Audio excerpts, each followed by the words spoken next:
What's going on YouTube? Welcome back to the Duramax Diesel channel. We are back up in Paris, California, working on this LBZ. I think we're finally at the point, oh, we got Coyote too, if this thing focuses. What's up? But anywho, we are back working on this LBZ that we did built trans, 68 mil turbo. They did head gaskets before I got involved with it. Downpipe, up pipes, manifolds. We got a whole WC fab kit here. PPE coolant hoses, the whole nine here. So we are trying to wrap this up this weekend, hopefully in this video, to actually just get this thing running. I'm not saying like 100% put back together, but we just want to get it to a state where it is running. We can maybe move it, maybe. We don't know how far we're gonna go with it.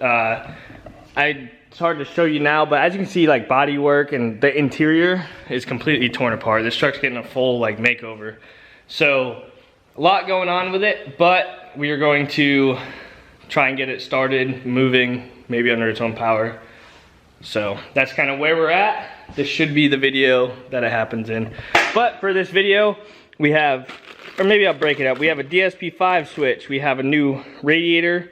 And I think there was something else that we got. Oh, we're probably installing the lift pump. I don't think it's done yet. So I know he drilled the hole for the sump here. We just gotta clean it up, clean it out, and all that good stuff. So a lot to do, a lot to get done. I don't know how many videos I'm gonna make, or if it's gonna be all in one, but we'll see. You'll know by the title.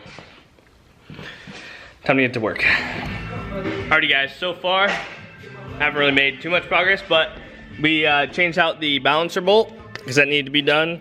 So torque it to 74 foot-pounds and then torque it 105 degrees, which we used the angle method on the bolt. So you guys have seen that 100 times before. And just recently, it's not fully in yet, but I got the dipstick tube placed in with a new seal and everything, ran up to the top. I still need to do the bracket and everything, but we're gonna wait on that. I think next we're gonna go ahead and try to finish up any fuel lines or anything on the top of the motor. That way we can hopefully have this thing running soon.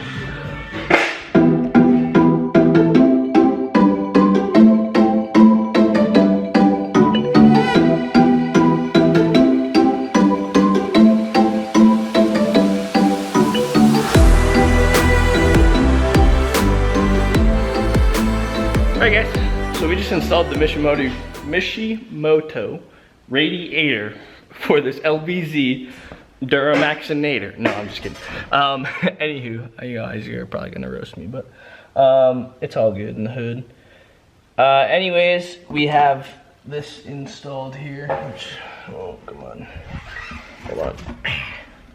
As you can see, I just need to put the 4 bolts in. There's 2 on each side. I don't know if you can see, like right about there. There's these rubber grommets you can transfer over from the old radiator. And then there's also the transmission lines right here, or the transmission connector line things that need to come over from the old radiator. Just throw those on, and that's all. Other than that, it's just kind of plug and play. I'm gonna throw the bolts in. We already put the intercooler in, which I didn't show, but it just basically sits in there, and you put these 2 bolts in up here on each corner. Pretty self-explanatory. There's a video way back of me pulling the intercooler out of the LBZ that I put that turbo in that blew it up. So there's videos out there that I have, I promise. They're like 2 years old though. So anyways, I'm gonna keep pushing pressure. I can't talk today. It's been a while since I held the camera. All the videos you guys have been watching have been kind of like sporadically placed out, but all filmed in like one weekend. So, yeah, put the radiator in. I'm kind of working from the front back now, so I'm trying to get everything set up. I need to find the transmission lines. I don't know what he did with them, but hopefully we have them so we can get this thing going. But just kind of getting all this stuff situated. And then we're gonna throw the radiator hose on and the fan probably. And I think that kind of wraps up the whole front end here. And then we're gonna keep working our way back, just making sure everything's solid, tighten up all the fuel lines again, just make sure everything's tight. Make sure everything's plugged in. One quick thing though, if you're doing a Y-bridge kit, slash delete, slash, it's not allowed anymore because of the EPA, but anywho, you no longer need this wire that goes to your intake heater thing. So we have to take that off at some point, that way we don't have a live wire just hanging around. But make sure you don't take off the alternator one, because you need that one. This one's its own little doomajigger, I think. I have them backwards, so I think this one's the alternator, and then this one's the intake heater thing. One way or the other, either tape it up, make sure it's secured. You don't want it on there anymore. But I'm gonna keep hammering away, see what we can get done here, and yeah, hopefully get this thing started.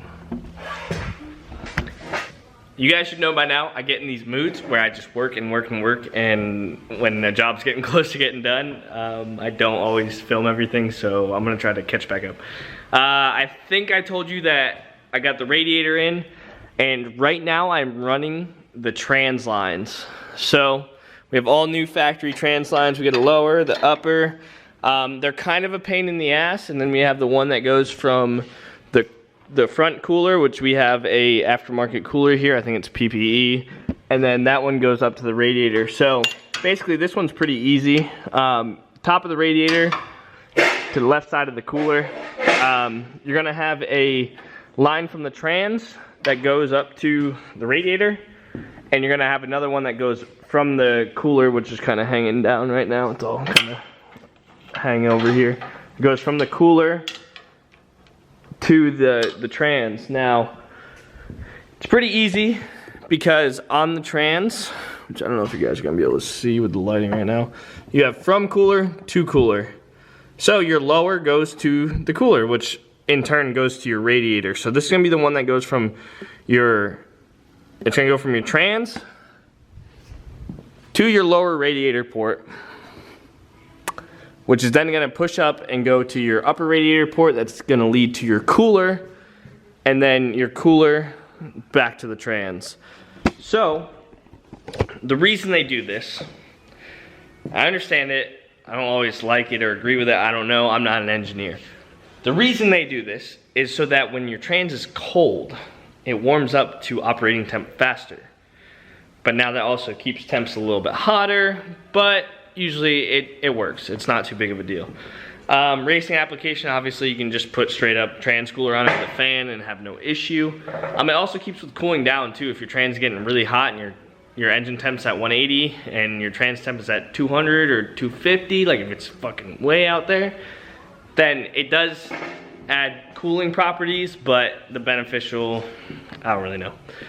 It's not my decision to make, but anyways, I'm gonna get these lines ran in the truck, and we'll kind of give you the rundown of how they go.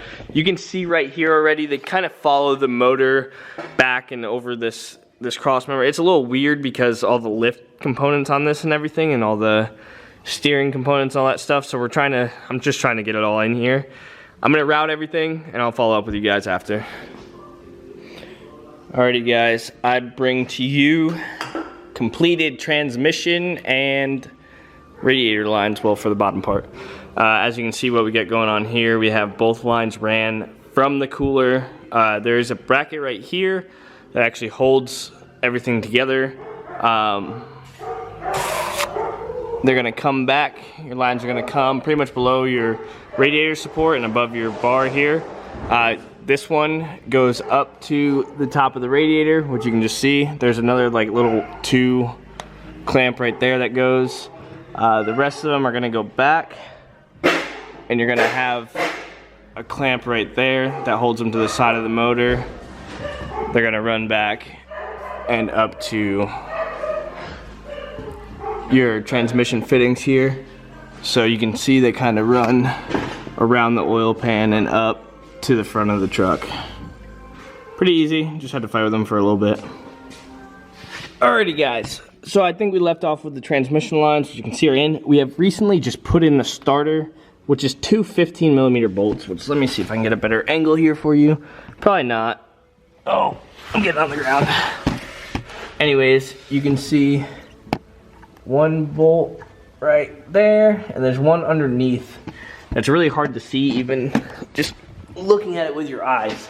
Starter's in, bolted up with wires, and the reason we jumped to that, which as you can see, oh god, the serpentine belt is on, the AC compressor, the alternator. Not everything obviously is done and wired up, but what we're gonna do at this point is we're gonna prime the motor. We're waiting on some more stuff, but we're gonna add transmission fluid and we're gonna crank the motor over and see if we're getting oil pressure, make sure we don't have any leaks. And then possibly we might run a fuel line right to the CP3 and see if we can get this thing to fire. Just no tune, no nothing, no intercooler pipes, nothing crazy. Gonna have check engine lights and all that good stuff, but we're just gonna see if we can get it to fire. Know that everything's sound, running right, sounds good before we get any further. So that's where we're at. We got everything pretty much plugged in, ready to go. Yeah, just a matter of seeing if we can get this thing to fire up. So that's where we're at. We're gonna add some training fluid, check the oil, check everything over one more time, see if we're getting everything to where we need it to be, and then go ahead and see if we can crank this. We're gonna just jump the starter relay at first so we're not putting fuel in or anything. And yeah, pretty excited. We're getting along. We're almost done. We're almost done. Alrighty guys, so the trans is filled. So right now we're gonna see if we can jump the starter relay just to see if the truck will crank over at all and see if we can get oil pressure at all. Oh, hold that. I forget which one it is.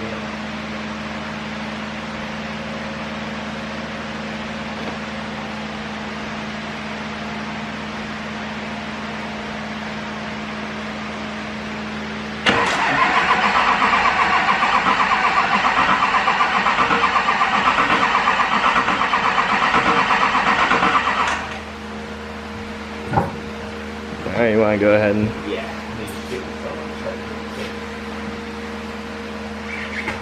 Alright guys, so we fought with it for a little bit, but we have oil pressure, everything. We got some fuel plumbed to it. And we're not going to run it for long because we have no coolant in it. But, I will give you a hint, it does run. Here we go. Ready? Yep.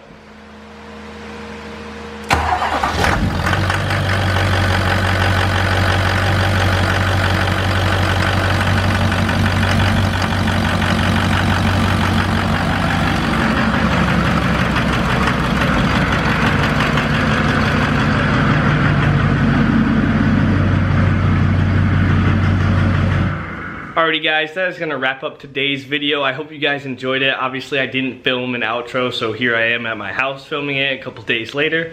But anyways, I just want to let you guys know that tomorrow, so you should see this Thursday night if you're watching it right when it comes out. Friday we were driving up to the San Jose, Sacramento area of California, and Saturday we will be at Truck Mania all day in the Show and Shine lot. That's the one. So with that being said, that's gonna do it for today. Thank you guys for tuning in. If you're new here, please subscribe to the channel. We have a lot of good stuff coming. I'm telling you right now, it's gonna be a crazy year. We'll get more into that on a different video, but if you're new here, please subscribe. If you enjoyed the video, drop a thumbs up, and we'll see you guys in a few days.